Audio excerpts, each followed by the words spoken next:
Hello, friends, and welcome to the Exams Made Simple. And we are back again with the Hindu Complete Newspaper Analysis for 24th of July 2025. 24 जुलाई 2025 का the Hindu newspaper analysis हम discuss करेंगे। I hope आप लोग को हमारा content अच्छा लग रहा होगा। कंटिन्यूटी फिर से बन गई है और टाइमिंग भी मैं क्लियर कर दूं आप लोग को कि हर दिन 7 साढ़े 7 के अंदर आपका वीडियो बन जाएगा, मतलब मॉर्निंग में ही आपको वीडियो मिल जाएगा।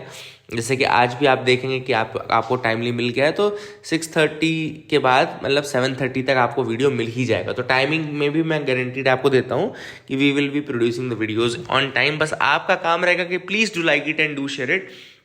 लाइक और शेयर ज़रूर करिए, वर्ड्स अपने फ्रेंड्स तक पहुंचाइए। अगर आपको अच्छा लगता है हमारा कंटेंट तो please do that from your and. Start करते हैं आज के एनालिसिस को फ्रंट पेज की पहले दो खबरों के साथ। पहली आपको दिख रही होगी लेफ्ट हैंड साइड पे, election commission preparations to hold vice presidential पोल।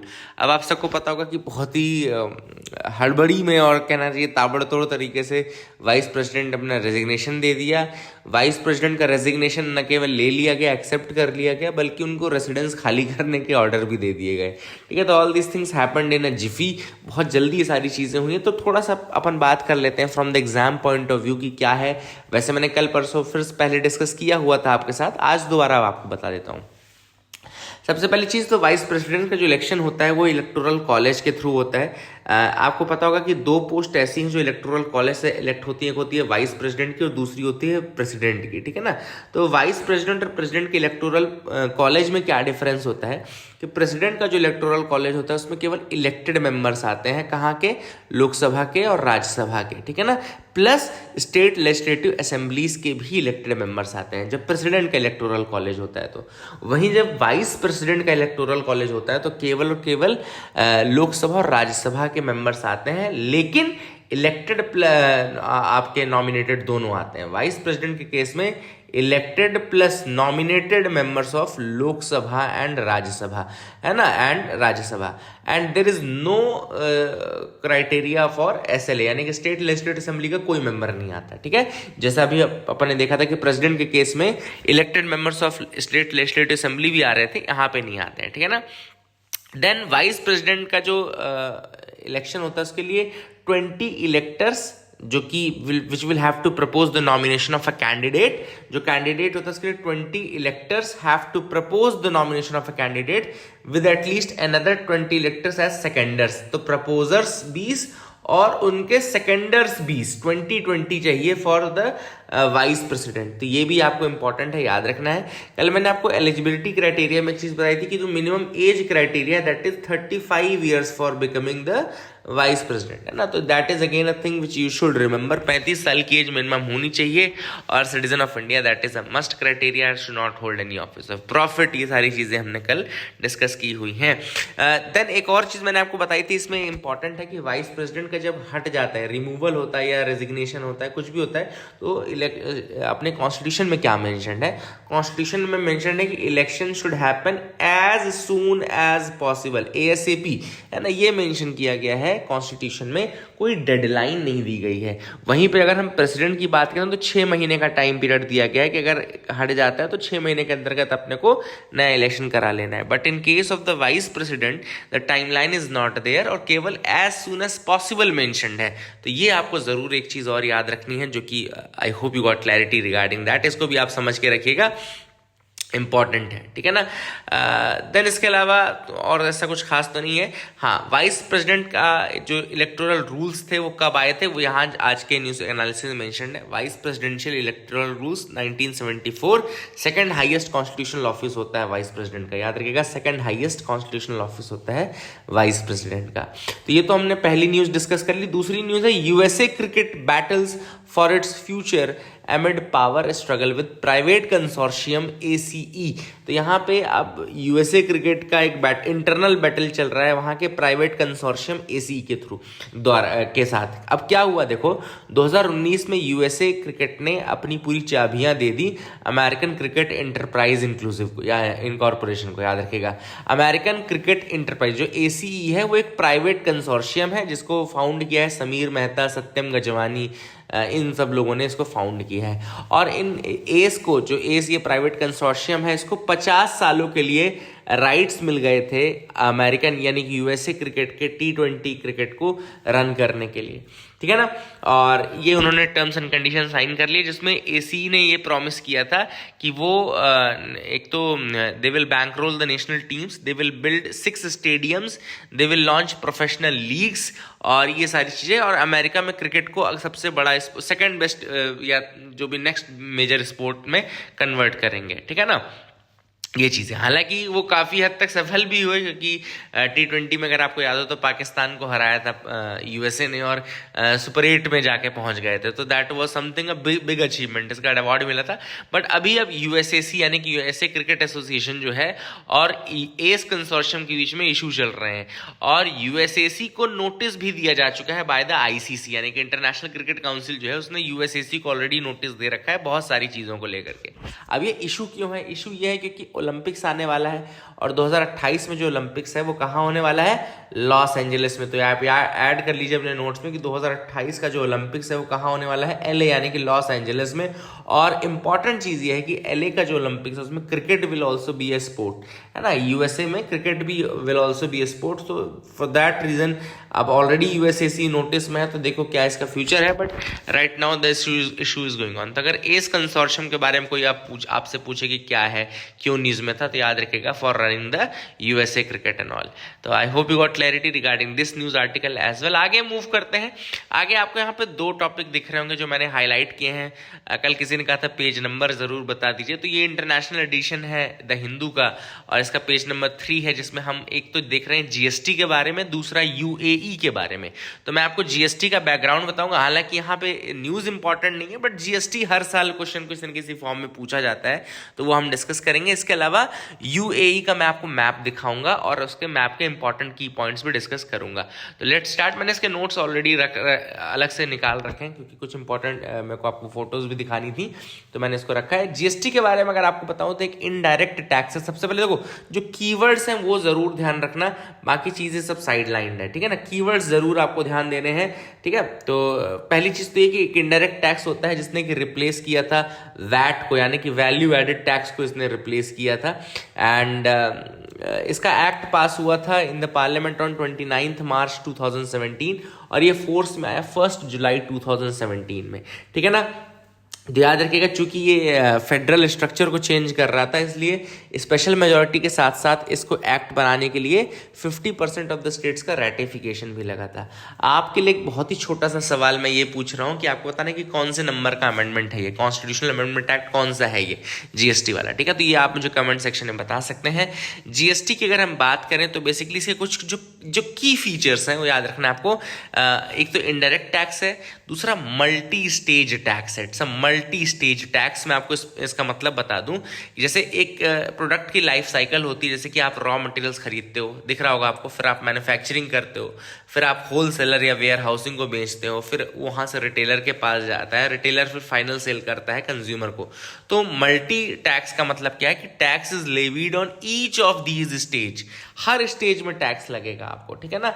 जब आप रॉ मटेरियल्स खरीद रहे हो, जब आप मैन्युफैक्चर कर रहे हो, मैन्युफैक्चरिंग के बाद सेलिंग कर रहे हो, वेयर हाउसिंग को, रिटेलर आपका होलसेलर को, उसके बाद जब आप रिटेलर को सेल कर रहे हो, जब आप सेल कर रहे हो कस्टमर को, तो एवरी स्टेज में लग रहा है, इसलिए इसको मल्टी स्टेज बोलते हैं। डेस्टिनेशन बेस्ड टैक्स लगता है ये। डेस्टिनेशन बेस्ड मतलब कि जहाँ पे जा रहा है वो, जहाँ जिस जगह पे फाइनल कंजम्पशन हो रहा है वहाँ आप उसको टैक्स देना पड़ता है। जैसे जब रॉ मटेरियल्स खरीद रहा होगा तो जो बायर होगा, जब मैन्युफैक्चरर होगा, जब होलसेलर के पास जाएगा तो होलसेलर देगा, जब रिटेलर के पास जाएगा तो पहले रिटेलर देगा, फिर कस्टमर के पास जाएगा तो कस्टमर देगा। तो डेस्टिनेशन बेस्ड टैक्स है and it is levied on every value addition. Value addition मतलब जैसे किसी ने आटा खरीदा, आटे से फिर बिस्किट बना दिया, तो आपने वैल्यू एडिशन कर दी ना उसकी, आपको प्रोडक्ट में कन्वर्ट कर दिया, ठीक है। किसी ने लेबलिंग लगा दी, किसी ने उसको और ज़्यादा चमका दिया, ये सारी चीज़ें हैं। एंड बहुत सारे इसमें इनडायरेक्ट टैक्सेस को सब्ज्यूम भी किया गया था। एक इंपॉर्टेंट चीज़ है कि सब्ज्यूम किया गया था,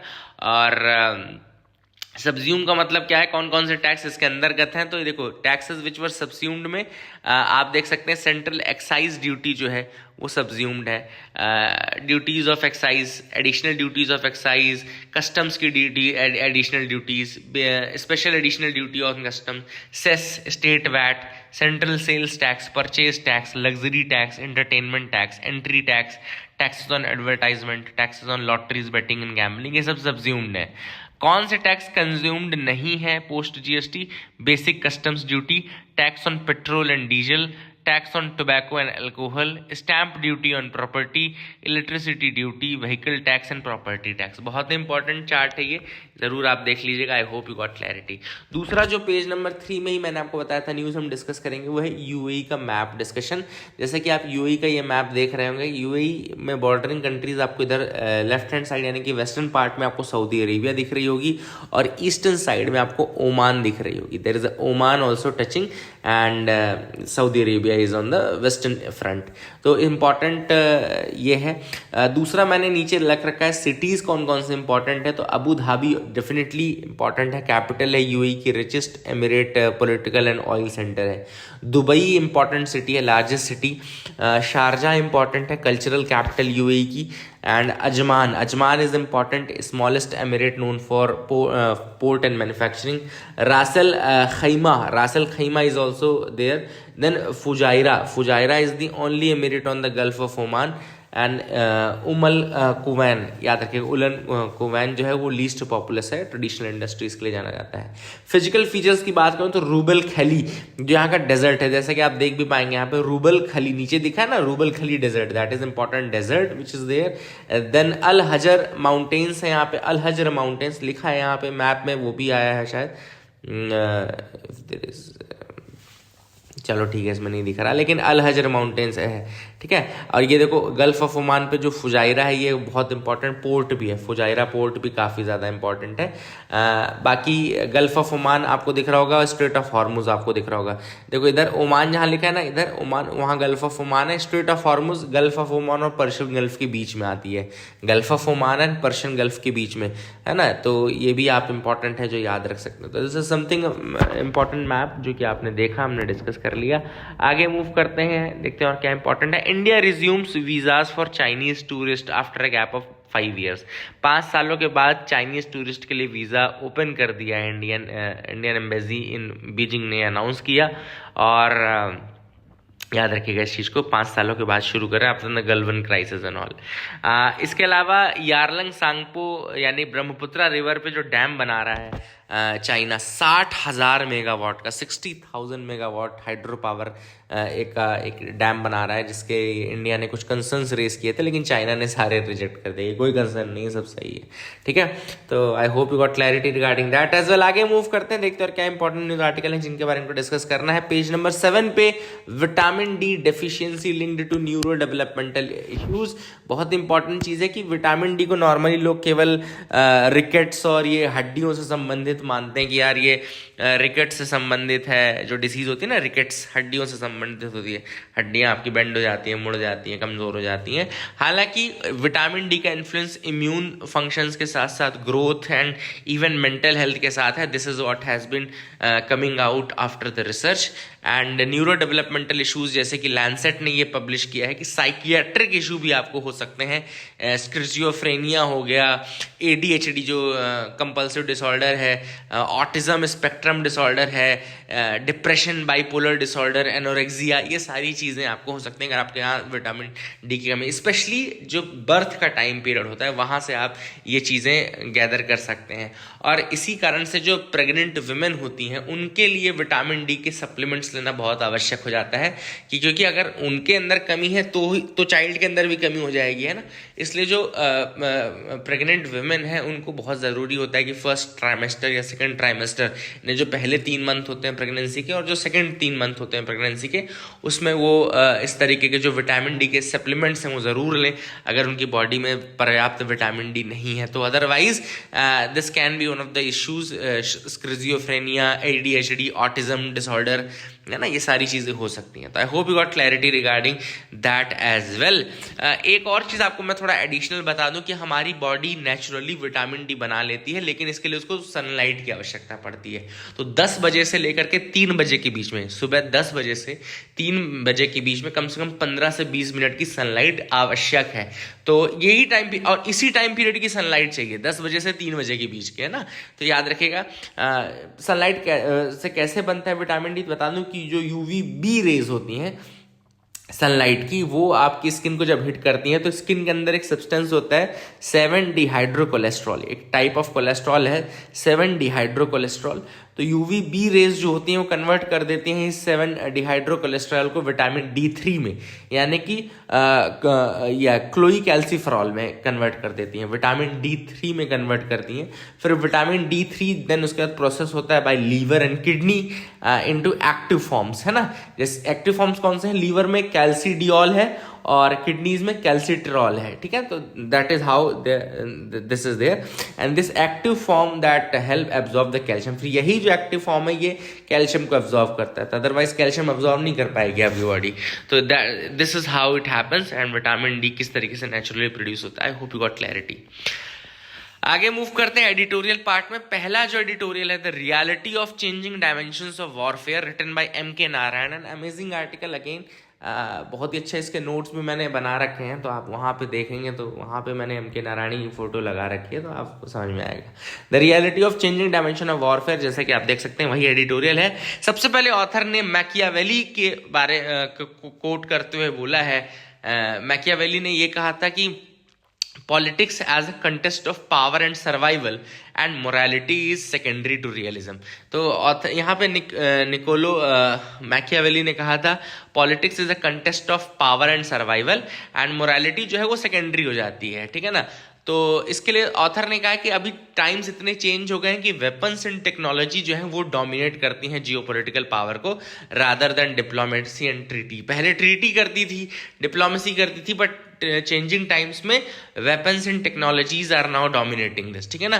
तो सबसे पहले ऑथर ने कहा कि कुछ मिथ्स ब्रेक की, जैसे कि भैया वर्ल्ड वॉर 2 के बाद आज सबको लग रहा है ना कि वर्ल्ड वॉर 2 हुआ था। भाई कितना हुआ था, 1945 में खत्म हो गया था, उसके बाद तो कोई वर्ल्ड वॉर हुआ नहीं।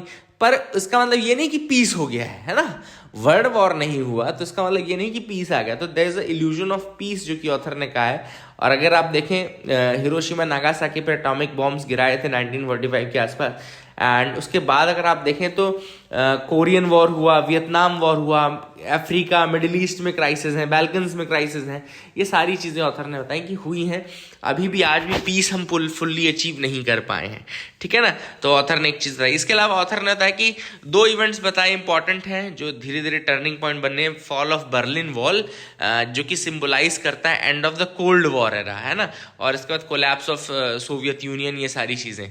इसके अलावा ऑपरेशन डेजर्ट स्टॉर्म 1991 में मेंशन्ड है, जिसको कि ऑथर ने कहा कि it is the birth of modern warfare, ठीक है ना। Operation desert storm 1991 US led coalition ने लॉन्च किया था military massive operation to expel Iraqi forces from Kuwait.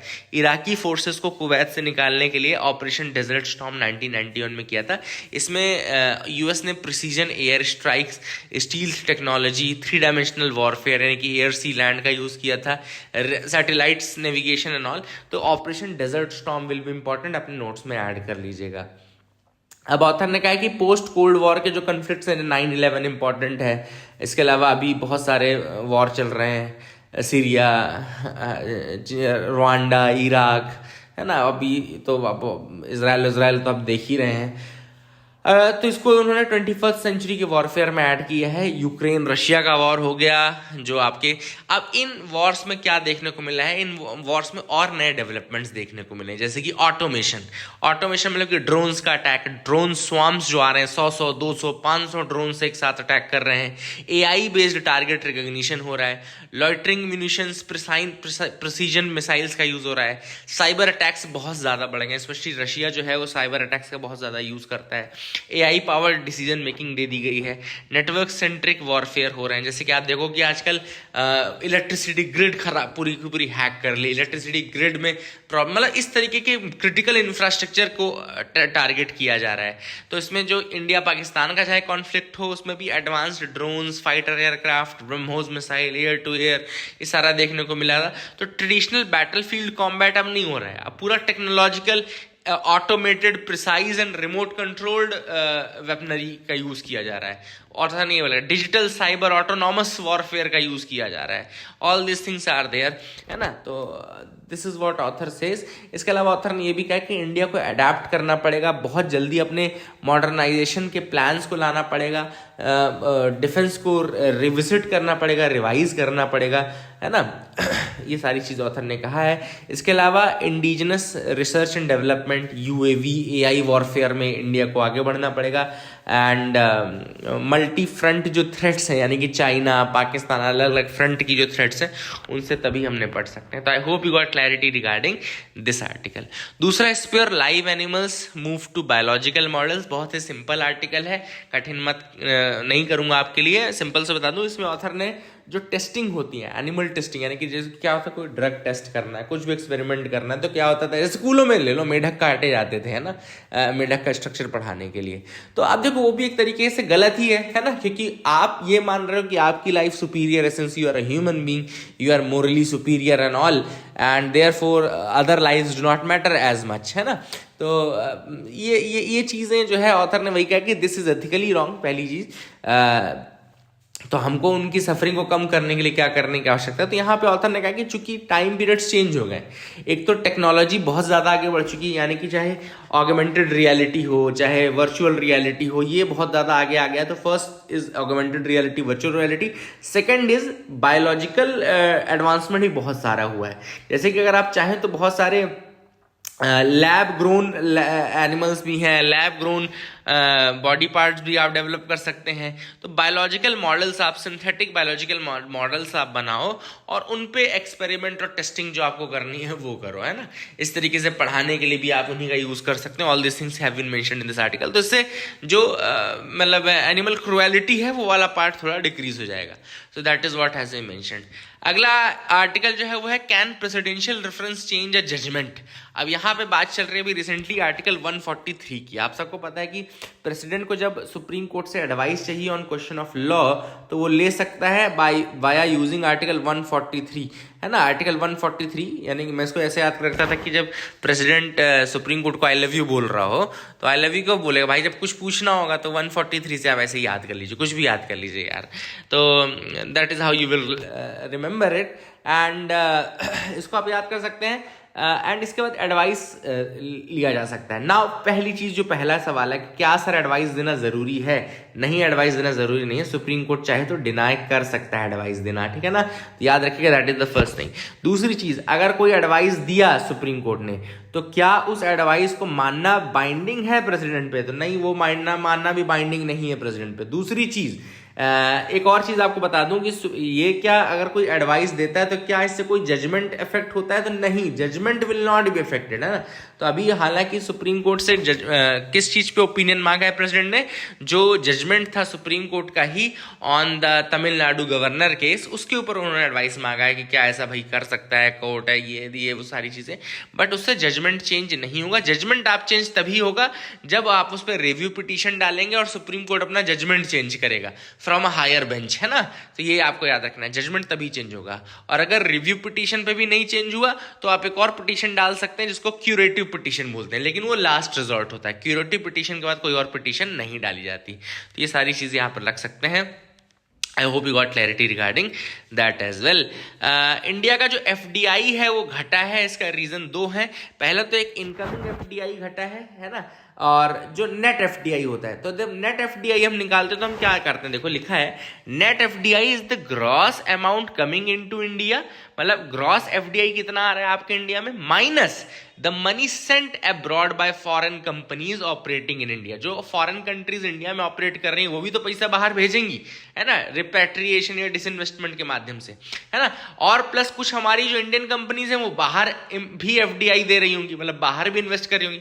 तो जब आप इतना सब माइनस कर देते हो ना इनकमिंग से, आउटगोइंग वाला जब आप माइनस करते हो तो आपको नेट एफडीआई मिलता है। तो अब ये नेट एफडीआई डिक्रीज हुआ है। इसके दो रीजन हो सकते हैं, पहला जो इनकमिंग वाला पार्ट है वो घटा है, ठीक है, मान गए, और दूसरा जो आउटगोइंग वाला पार्ट है वो बढ़ा है, ठीक है ना, इसीलिए नेट एफडीआई जो हमारा डिक्रीज हो रहा है। तो ये आप याद रखिएगा, ठीक है। Is today's artificial intelligence boom bigger than the dot com bubble? अब देखो पहले तो डॉट कॉम बबल क्या है। देखो डॉट कॉम बबल ये है कि जब पहले 1995 और 2000 के बीच में, 1995 से 2000 के बीच में अचानक से इंटरनेट बहुत ज़्यादा बूम मार रहा था, बहुत बूम मार रहा था। मतलब उस समय इतना इन्वेस्टर्स को लग रहा था कि भाई इंटरनेट आ गया, पता नहीं क्या होगा, तो जहां पे भी डॉट कॉम देखते थे वो पैसा लगा देते थे, जहां पे भी डॉट कॉम देखा वहां पे पैसा लगा दिया, ठीक है। इन्वेस्टर्स को फोमो हो गया था, फियर ऑफ मिसिंग आउट, उनको लगा कहीं ऐसा ना हो कि डॉट कॉम में, जैसे आप लोग को कई बार होता है ना, कोविड में जब कोविड में बहुत सारे शेयर मार्केट में लोग आ गए ये फोमो के चक्कर में, यार यार सब पैसा बना रहे हैं, हम ना मिस कर गए, है ना, और सब आ गए। लेकिन डॉट कॉम के टाइम पे भी यही हुआ, तो उन्होंने सारे कंपनीज में इन्वेस्ट करना शुरू किया, तो एक बबल बनने लगा। मतलब बबल वाला ये बहुत बड़ी बात हो गई कि यार डॉट कॉम, और फिर ये जब बबल फूटा, इसको बोलते हैं बबल बस्ट बोलते हैं, ठीक है ना। जब बबल बस्ट हुआ तो बहुत सारी कंपनी 70, मतलब बता रहा हूँ आपको, नैस्डैक 78% क्रैश कर गया था 2002 से 2002 के बीच में, तो because of that bubble burst, है ना। तो फिर सबके पैसे डूब गए। तो यही ऑथर ने कहा कि क्या आज का जो आर्टिफिशियल इंटेलिजेंस का भी बूम उसी तरीके से हो रहा है, तो क्या ये भी एक बूम है या ये भी बस्ट होगा? That is the big question. I hope you got clarity regarding that as well.